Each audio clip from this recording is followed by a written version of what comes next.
Forte houle, pluie et surtout vent de face violent. Les rameuses de l'Extrême savaient que cette seconde traversée test serait difficile, mais elles n'imaginaient pas à quel point. Elles ont parcouru les 260 000 entre Lorient et Cap-Breton dans des conditions extrêmement défavorables qui ont considérablement ralenti leur progression. Tout cela avec des temps de récupération bien plus courts entre chaque relais, puisqu'elles ne sont plus que 3 dans l'aventure au lieu de 4 lors du premier test. La surfeuse Justine Dupont s'est en effet retirée du projet entre-temps.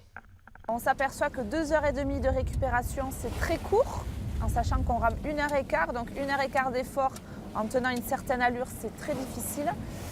Donc il nous faut absolument un temps de repos entre 3 et 5 heures d'affilée dans la journée. Le planning de rame en Antarctique est donc modifié. Fini la rame 24 heures sur 24.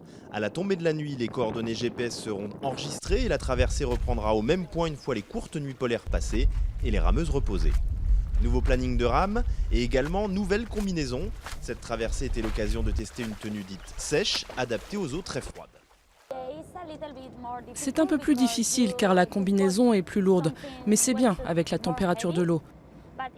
Et pour la grande traversée, ce sera parfait de pouvoir ramer sans avoir froid. Ça va être bien.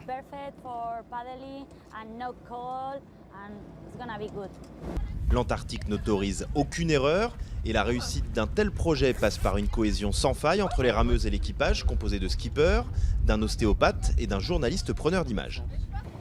Ça inspire de la prudence aussi, beaucoup de prudence. Mais moi je trouve que c'est très courageux de leur part et puis il va falloir qu'on soit bien préparé pour aller dans ces zones-là.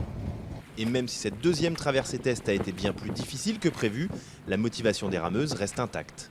On est tellement déterminés les trois que si jamais il y en a une qui lâche, on continuera à deux. Si jamais il y en a deux qui lâchent, on continuera toute seule, mais on y arrivera quoi. On a envie d'aller au bout et voilà, on est plus déterminés que jamais et en tout cas c'est tellement fort que voilà, on lâchera rien.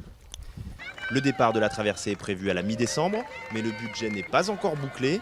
Pour soutenir les rameuses, un financement participatif a été mis en place et un club de supporters a été créé, le Club des Givrés.